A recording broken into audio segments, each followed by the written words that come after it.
what's going on, people? I am Swaver, and this is the Opinionated Facts Media Group podcast. I hope everyone's doing okay. We are recording late night with some special guests. I'm joined by my co-host, Journey to be Great. And on this podcast, our mission is to build better relationships within the community through using the power of conversation. So tonight's conversation is going to be about having close friends or being best friends with the opposite sex. And so we just gonna get right into it, man. But first, I want to let you guys know that we do have other guests here. We got Jess with us, Love, Joy, and Sunflower. What's up, y'all? What's up? Hey. So we're gonna break it down to some pros and cons, you guys. And we're gonna start off with when you going through something, you have the opposite sex perspective. Like, what do y'all think about that? Yeah, I mean, I agree with that, because especially us women, we're dating somebody and a guy giving us some mixed signs. You have that male best friend you can go to, like, hey, what does this mean? Kind of give us the inside of a male's mind. So that's definitely a plus of having a guy friend. Okay, yeah, I'll definitely say that too, man. I've had my fair share of female friends over my lifetime, and I will say sometimes it's good to have that female friend because you can get a perspective from maybe from the female's point of view. Because sometimes as a male, we could just be thinking super, super logical, and then sometimes you just need that female friend to say, well, have you thought about it like this? Maybe she feels that way, some other way or something like that. So yeah, I would definitely say that's definitely a pro. So what about the friends with benefits? We hear this a lot where they say, if you got a friend, you ain't gonna be all the way in with your feelings. So what do y'all think about that? Y'all consider that to be a pro when having an opposite sex friend? I mean, it's a race. Come on with it. No, go ahead, Sunflower.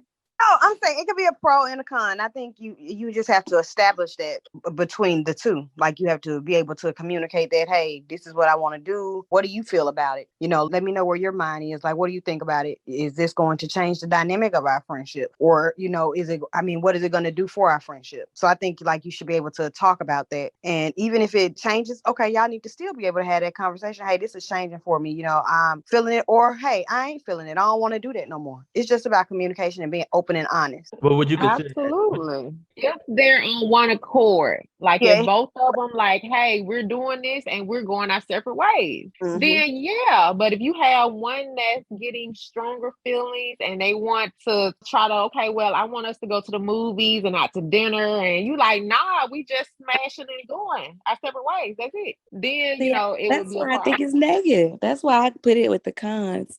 It never works that way. Right. I'm putting it with the cons too, because at the end of the day, you try to set the boundaries, right? But that thing might have got a little bit better than what you thought it was going to be. Right. Man, y'all look, y'all bro.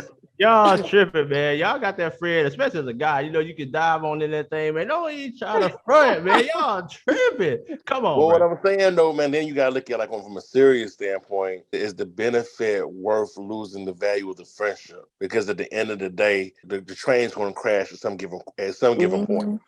Hey, now y'all right, but y'all are absolutely right. I'm not even gonna take that from y'all, and I'm not even gonna put y'all on the spot. But we know we all had that friend with the benefit. Ain't even sit there. Don't you cap about it. It don't need to cap.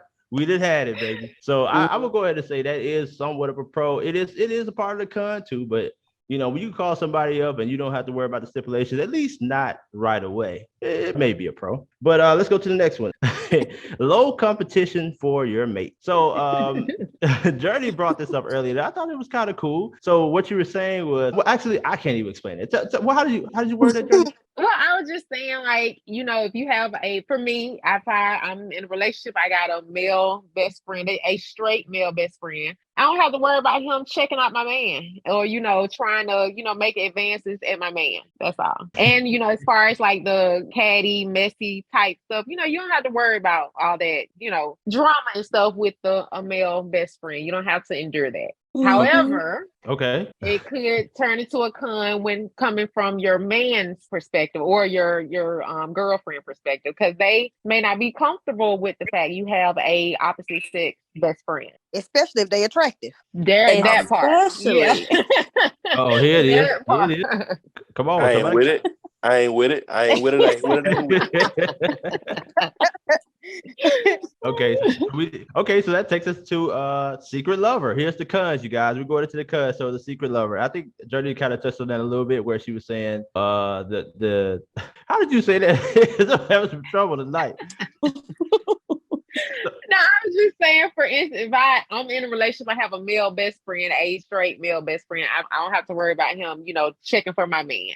But as you were saying, the con part of it being, okay, he might secretly want to be in a relationship with me himself. So the friend wants to be in. Okay, I got right. Yeah. Yeah, that's an interesting perspective, man. And then sometimes I've seen it where a friend is okay with you having a boyfriend, but he just wants to have some romance with you as well. And a lot of times women are not going to do the two-way. So, yeah, that doesn't typically work out. So, yeah, I think secret lover. Go ahead. What were you about to say? No, I think with the secret lover also, like they might not give the best advice. So if I have a guy best friend and I'm in a relationship and I'm telling him things going on, he might purposely not give me good advice because he probably secretly wants me to break up with that person to try to be with me. Okay. I see it. That goes into our second con, messy. Things could get pretty ugly, like you said, if they secretly do like you. Yeah. All right. So, yeah, of course, we got your spouse may just simply not be happy with you having an opposite sex friend, even if there's not anything there. I've also seen that too, where maybe it's not romantic at all between you and your friend, but your spouse is just not comfortable with you having someone that's the opposite sex. And that's something I see a lot. I mean, do y'all see that a lot? I see it a lot, man. I think I have phenomenal taste in women, right? So I use my common sense to tell me if I'm digging you, I think you're beautiful as all outdoors. I know the other men thinking the same thing. So I don't really be thinking Buddy trying to just be your friend. I think he's literally patiently waiting on the sideline for that chance. Just put me in the game, coach. You know what I'm saying? So I feel like, I feel like it's, could be toxic to the relationship because then he gonna throw like Sunflower was saying, he might throw some negative, hey, you saw how he was doing something? You might want to check that. Now he got you second guessing your own man because he's trying to get in where he at. You know what I'm saying? So con for me. Yeah. That's a big cut. That's a big cut, man. One thing I will say about friendships, though, when you go out to eat or you're going out to have a good time, it's sometimes a little less stressful when you have just a friend because, hey, you get your tab and I get mine. Sometimes that confusion when you go out with a person that you're romantically or trying to be romantically involved with, then it's, are you going to pay? Well, are you going to pay? Or whose turn is it to pay? You know what I'm saying? That can be right.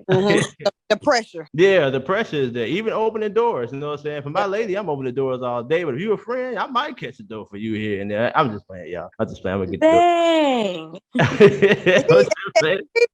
play. He go get that door because he a man. He a gentleman. Yeah. Chivalry on ICU, baby. Chivalry is right. It's not there, but it's right there. You know what I mean? That's right. Might catch a car door or something for you here. Yeah. All right, you guys, to all the listeners, we want to know what are some pros and cons that you guys may have. You can always write them down in the comments below. You can hit us up using our social media links. They will also be down below. But if that's all for tonight from the team, I want to tell you guys a big thank you for joining us tonight to the guests. And again, I am Swaber, joined by Journey to Be Great. This is the Opinionated Facts Media Group podcast. And until next time, peace.